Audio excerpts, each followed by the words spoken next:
आम को फलों का बादशाह कहा जाता है, लेकिन बहुत कम लोग जानते हैं कि आम अगर सही तरीके से ना खाया जाए तो फायदे के बजाय नुकसान भी दे सकता है। आम में vitamin A, vitamin C, fibre और कुदरती शुगर पाई जाती है जो जिस्म को तवानाई देती है, आंखों की सेहत बेहतर बनाती है और कुव्वत मुदाफात बढ़ाती है। आम खाने का बेहतरीन वक्त दिन के पहले हिस्से में होता है, यानी सुबह या दोपहर, क्योंकि इस वक्त जिस्म उसे बेहतर तरीके से हजम कर लेता है। रात के वक्त आम खाने से गैस, वजन बढ़ने और मादे की गर्मी जैसे मसाइल पैदा हो सकते हैं। आम खाने से पहले उसे कम से कम 1 घंटा पानी में भगोकर रखना चाहिए ताकि उसकी गर्मी और केमिकल असरात खत्म हो जाएं।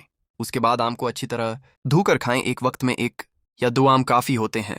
ज़्यादा आम खाने से मुंह में छाले, गले में खराश और शुगर लेवल बढ़ सकता है। आम और दूध एक साथ खाने से जिस्म को ताकत मिलती है और वज़न बढ़ता है, लेकिन शुगर के मरीज और कमज़ोर हाजमे वाले अफराद को इससे परहेज करना चाहिए।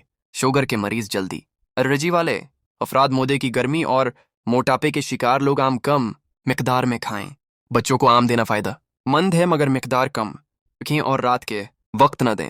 अगर आम खाने के बाद मुंह न जलने लगे या जिस्म में ज़्यादा गर्मी महसूस हो तो 1 गिलास सादा दूध या दही खा लें, उससे आम की गर्मी ख़त्म हो जाती है। याद रखें, हर फ़ायदामंद चीज़ इत्तेदाल में फ़ायदा देती है। आम को सही वक्त पर सही तरीके से और मुनासिब मिकदार में खाएं ताकि ये सेहत के लिए नामत बन जाए। ये वीडियो सिर्फ तालीमी मालूमात के लिए है।